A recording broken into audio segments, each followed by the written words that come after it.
21 اکتوبر 1932 دیبل ہند جناب سید فرزند حسین ذاکر اجتہادی کا یوم وفات ہے،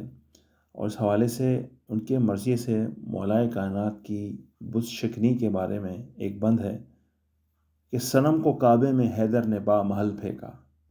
صنم کو کعبے میں حیدر نے با محل پھینکا، لیے تھا سر پہ جو پشتہ رہے عمل پھینکا،